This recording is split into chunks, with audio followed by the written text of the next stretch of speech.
Parabéns, né? Estou ouvindo o senhor falar. E aí, o senhor mencionou, eu acredito que seja verdade, né? A gente procura o médico quando tem alguma coisa ruim. Nunca é preventivo, sempre é reativo. E aí, uma pergunta que eu realmente tenho dúvida é assim: como se tem uma idade inicial, né? Assim, a partir de X idade já é legal você ser acompanhado por um profissional dessa área, né? Para você já ir se acostumando, para não Uhum. procurar já quando você está mais velhinho e aí reativo. E se tem algum nível assim de sedentarismo? Não sei se tem algum, igual uma obesidade. O IMC acima de tanto já é Sim, considerado obeso. sim. Como é que eu sei se eu estou muito sedentário, se eu estou no mínimo aceitável? É pela frequência cardíaca? Como é que se Uhum, mensura isso? uhum. Então vamos lá, Lucas. Então, a primeira coisa é o seguinte: não tem nenhuma idade que te impeça de começar a se movimentar. Então, toda idade vamos dizer assim, ela é bem-vinda, né?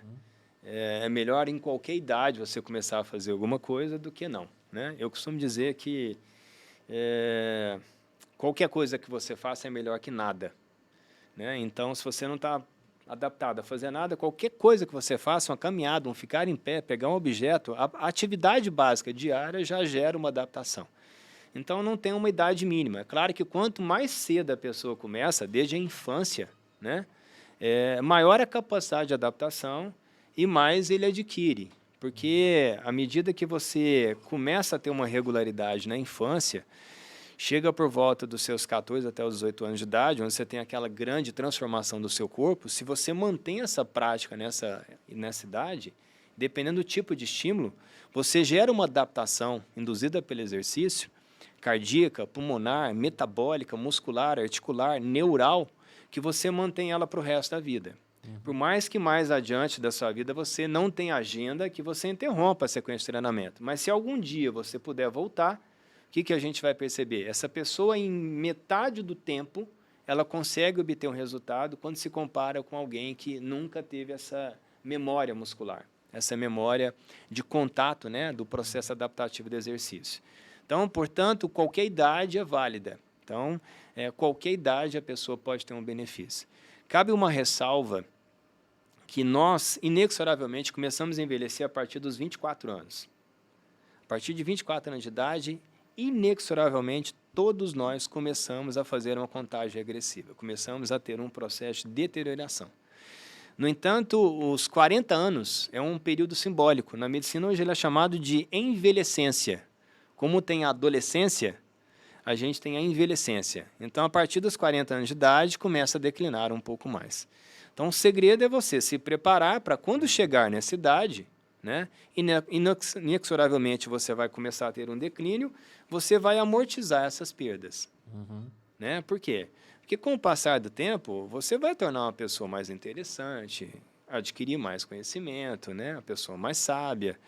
Só que grande parte das vezes, o nosso corpo aprisiona a nossa mente. Então você tem uma cabeça, uma condição, uma estrutura para poder fazer alguma coisa, mas o seu corpo te aprisiona. Então é importante que a pessoa desperte isso, prepare o seu corpo e mantenha. E aí talvez é o grande desafio do exercício. Porque eu costumo falar que exercício é igual ao banho. O banho que eu tomei hoje não vai me manter cheiroso amanhã. Depois de amanhã, vou estar fedendo. Então, o exercício que você faz hoje, ele não vai garantir por muito tempo a sua adaptação à sua funcionalidade.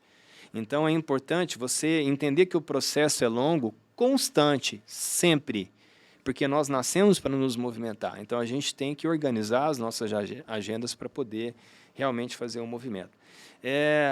Uma pergunta que o Lucas fez que é muito interessante, né? O que é o conceito de sedentarismo, né? É quando a pessoa não faz aproximadamente 5 horas de exercícios por semana. Então, o ideal é a pessoa fazer uma média de 5 sessões na semana, uma média de 1 hora. Que essa 1 hora pode variar com estímulos aeróbicos, né? Caminhada, corrida, natação, bicicleta, subir escada, fazer exercício de força, alongamento. Então, a pessoa tem que ter uma prática regular de exercícios com a diversificação desses estímulos, aquecimento, faz um pouquinho de mobilidade, exercício de força, aeróbico, pode variar esses dois, fecha nessa sessão de 1 hora. E ela tem que tentar fazer isso aproximadamente 5 vezes por semana. Se a pessoa conseguir fazer isso, ela já gera uma adaptação. A depender do tipo de estímulo, se for bem elaborado, 3 vezes por semana já consegue ter uma boa manutenção, dependendo da idade e da condição clínica. Mas, para gerar um progresso, tem que ser 4 vezes por semana. Os estudos mostram que quando você faz 4 estímulos semanais, você tem uma mudança metabólica. É como se o seu corpo aproveitasse qualquer alimento, não apenas para ser armazenado e transformado em gordura, mas para ele ser armazenado, estocado em carboidrato, em músculo e fígado, que serão exatamente os principais órgãos que vão utilizar aquele substrato energético para quando você for movimentar, ele tem que ter energia para gerar esse movimento, né? Então, essas são as recomendações. Então, a gente recomenda que o mais precoce possível já tenha o estímulo com movimento. Mas entenda como isso acontece de maneira muito natural na nossa vida.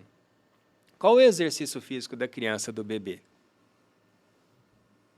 Engatinhar e andar ali. Pronto, é a brincadeira. É a descoberta do movimento.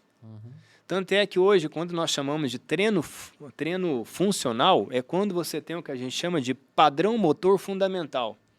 Então, eu vou fazer qualquer tipo de exercício onde eu simulo esses padrões motores fundamentais, como engatinhar, ficar em pé, agachar, girar, levantar um braço, arremessar, levantar, empurrar. Então, hoje, a construção, né, dos estímulos de exercício é isso. O que eu empurro, o que eu puxo, o que eu lanço, o que eu arremesso, o que eu salto, né? Então, é muito, muito relacionado a isso. É o quanto eu flexiono o quadril, o quanto eu flexiono a perna, né? Então, é muito relacionado a isso. Então, qualquer estímulo que você faz, nada mais é do que uma adaptação. Então, a criança faz isso muito. A brincadeira da criança é exatamente isso. Ele escala, né, uma estante, ele pula o sofá, ele brinca na almofada, ele não tem juízo nenhum, ele se lança na almofada, se lança no ar e o pai pega a criança no ar. Ele faz de tudo. Testando os seus limites ali. Seus limites. E é importante até os pais entenderem como isso é importante. Não desanimar a criança, não colocar o medo, saber como lidar com aquela situação. Porque, às vezes, o primeiro desafio da criança, a primeira conquista, a primeira história de vida dela de desafio conquistado, talvez é quando ela consiga subir no sofá.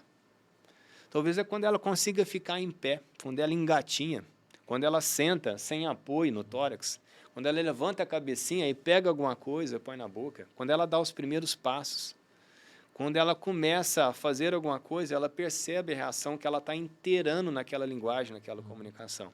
Então, através desse estímulo, se nós, pais, né, soubermos como lidar com isso, nós vamos estar, naquele momento, construindo pessoas fortes.